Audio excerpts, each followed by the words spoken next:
মানুষের আদিক্ষেতা দেখলে গা জ্বলে। এই আসিফ মাহমুদ সে বাংলাদেশ সব টাকা মেরে দিছে। সে কয় মাস মন্ত্রী হিসাবে দায়িত্ব পালন করেছে না, উপদেষ্টা ছিল। ওই সময় বাংলাদেশ একেবারে ফুটা করে দিয়েছে। বাংলাদেশ সব টাকা ও আত্মসাৎ করেছে। এই যে ফালতু, ফালতু অনেক ধরনের প্রোপাগান্ডা চালাচ্ছে যারা, তাদের মাথার ভিতরে একটু ঘিলু নাই।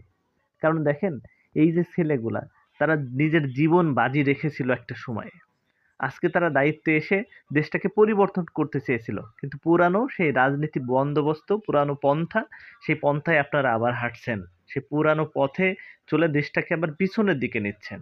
হ্যাঁ, ছেলেটা যখন দায়িত্বে ছিল, তার প্রতিষ্ঠান বা তার মন্ত্রণালয়ে দুর্নীতি হতে পারে, অন্য কেউ করতে পারে, সেও করছে, ধরলাম। ধরলাম, কথার কথা ধরে নিলাম সে করছে। আপনারা প্রমাণ করতে পারছেন? পারেন নাই। কিন্তু যারা প্রমাণিত ব্যাংক ডাকাতি, লুটতরাজ করছে, ঋণ খেলাপি, সেই ব্যক্তিদের নামে কখনো কিছু বলছেন না। যারা হাজার হাজার কোটি কোটি টাকা লোপাট করলো, তাদের কিছু করতে পারছেন না।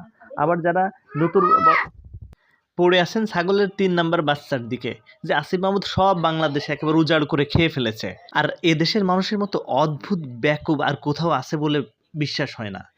কেননা তাদেরকে কেউ কিছু বললে শুধু সেটাই বিশ্বাস করে। নিজের মাথা, মেধা, মস্তিষ্কে যদি কোনো বিন্দুমাত্র ঘিলু থাকে, তাহলে একটু চিন্তা ভাবনা করে দেখতে পারত। কিন্তু না, তারা সেটা করে না। তারা সব হচ্ছে অন্য যেটা বলবে সেটাই সঠিক। আসুন না আমরা একটু মানুষ হই।